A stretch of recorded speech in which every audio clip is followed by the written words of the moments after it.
The U.S. Constitution divides war powers. Congress declares war, the president commands the military. This balance was meant to ensure that decisions of war are shared and debated, not left to one person. Over time, presidents have increasingly committed troops without Congress's formal approval, especially after Vietnam.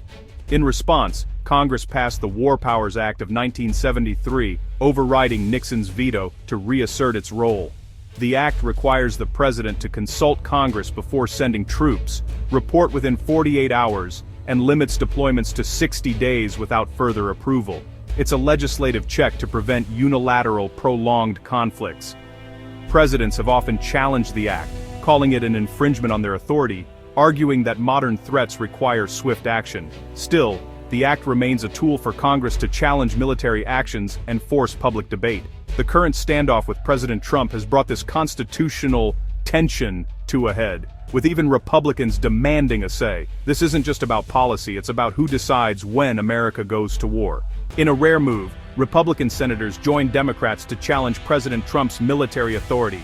The trigger? Trump's offhand suggestion of using military force to acquire Greenland, a NATO ally. The idea of threatening a treaty partner alarmed Congress, raising questions about judgment and America's alliances. Senator Chris Murphy pointed out the absurdity attacking Denmark could trigger NATO's Article 5, pitting the U.S. against itself.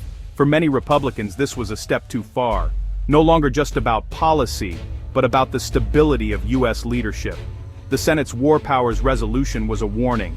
Congress must reassert its constitutional role before rhetoric leads to real crisis. This revolt signals that for some, loyalty to the Constitution outweighs party allegiance. The debate has shifted from disagreement to a direct confrontation over who holds the power to take the nation to war. President Trump's response to the Senate revolt was immediate and intense. He reportedly lashed out at Senator Susan Collins, seeing her vote as personal betrayal rather than constitutional duty. This reaction highlights a pattern. Trump demands loyalty, viewing dissent as insubordination, not independent judgment. But Congress's job is to check the executive, not just follow orders. The War Powers vote showed that some Republicans won't cross the line, even under pressure. Trump's outburst deepened party divisions, reinforcing concerns about impulsive, unchecked power. Instead of building consensus, his reaction pushed more lawmakers to question the limits of presidential authority. Amid the War Powers clash, Trump declared a national emergency over Venezuelan oil assets, bypassing Congress. Critics, including Republicans, questioned the timing and motive. Was this about energy security or a political power grab?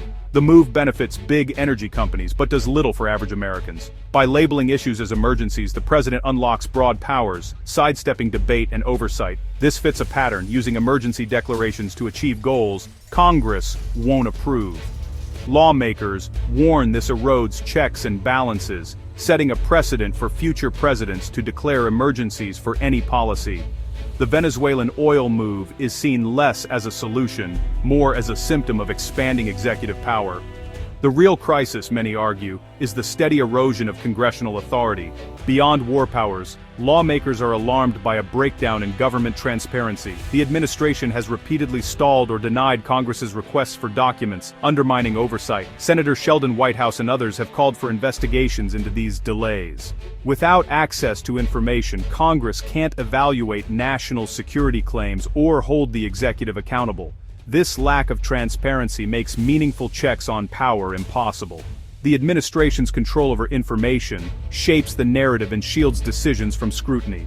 Bipartisan frustration is growing. Congress is demanding answers, not promises. The fight for documents is a fight for the ability to govern responsibly. Some Republicans oppose Trump not just for today, but for the future of the presidency. Every power claimed now becomes a tool for future presidents, regardless of party. If Trump can declare emergencies for oil, a future president could do so for climate change, or health care. Short-term gains risk long-term damage to the constitutional balance. Principled conservatives argue that defending Congress's power matters more than defending any president.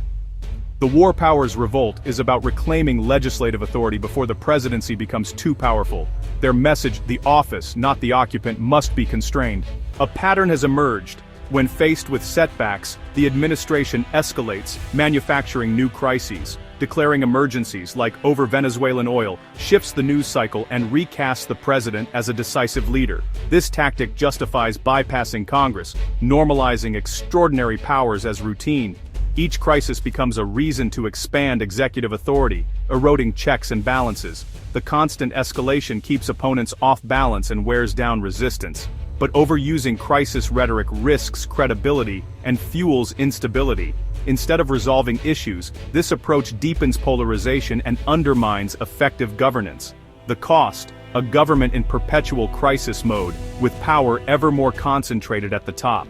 These constitutional battles have real consequences for everyday Americans. Unchecked presidential power creates economic instability. Markets and businesses need predictability, not sudden policy shifts. Volatility hurts retirement savings, disrupts supply chains, and raises prices for consumers. The power to send troops without broad support risks lives and drags families into conflict without consensus. Eroding checks and balances corrodes public trust, making government less effective. When people see power abused and transparency ignored, cynicism grows and engagement drops. The fight for constitutional balance isn't just about tradition, it's about protecting stability, security, and trust.